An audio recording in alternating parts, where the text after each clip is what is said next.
இது பார்த்திங்கன்னா சாமந்தியும் வந்து ஒரு நல்ல ஹேர் க்ரோயிங் ப்ராடக்ட் தான். நெக்ஸ்ட்டு பார்த்திங்கன்னா ஜாஸ்மினும் உங்களுக்கு வந்து ஹேர் க்ரோத் ஸ்டிமுலேட் பண்ணணும். நெக்ஸ்ட் வந்து ரீட்டா சோப்பு காயின்னு சொல்லுவாங்க இல்லையா, இது ரொம்பவே ஹேரை வந்து கண்டிஷன் பண்ணணும், ரொம்ப சாஃப்டாக வச்சுக்கும்.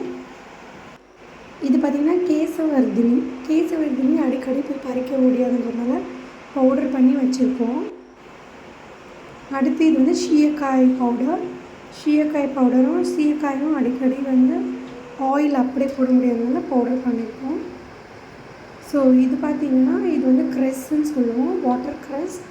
இதுவுமே ஹேர் ஸ்டிமுலேட் பண்ணணும், ஹேர் க்ரோயிங். இது வந்து கார்லிக்குமே ஹேர் க்ரோத் ஸ்டிமுலேட் பண்ணணும். பீட்டல் லீஃப் கூட ஹேர் க்ரோத் ஸ்டிமுலேட் பண்ணணும். பாரிஜாதம் இது வந்து நல்லா ஃப்ராக்ரன்ட் கொடுக்கும். இது இல்லைன்னா சம்பா ஃப்ளவர் சொல்லுவோம் இல்லையா, மோதிரம் மாதிரி பண்ணுவோமே, அந்த ஃப்ளவரையும் போட்டுக்கலாம். இது வந்து பார்த்திங்கன்னா பேனியன் ட்ரீயோட ரூட். நெக்ஸ்ட்டு வந்து பச்சை கற்பூரம். இந்த பச்சை கற்பூரம் கூட ரொம்ப நல்லது. இதுவுமே நல்லா ஹேர் க்ரோத்தை ஸ்டிமுலேட் பண்ணும். நிறைய ஆயுர்வேதா சித்தாவில் வந்து கேம்பர் வந்து ரொம்ப நல்லதுன்னு சொல்லியிருக்காங்க. ஹைபிஸ்கஸ் பற்றி சொல்லவே வேணாம். இது வந்து ஒரு ரொம்ப நல்ல ப்ராடக்ட் ஹேர் க்ரோத்துக்காக. எவ்வளோ ஹைபிஸ்கஸ் கிடைக்குதோ அவ்வளோ நம்ம யூஸ் பண்ணிக்கலாம். நெக்ஸ்ட்டு பார்த்திங்கன்னா முதியோர் கூந்தல் வந்து நம்ம வந்து ட்ரைடாக இருந்தாலும் யூஸ் பண்ணிக்கலாம், பெரிய பிளான்ட்டாக இருந்தாலும் நம்ம யூஸ் பண்ணிக்கலாம்.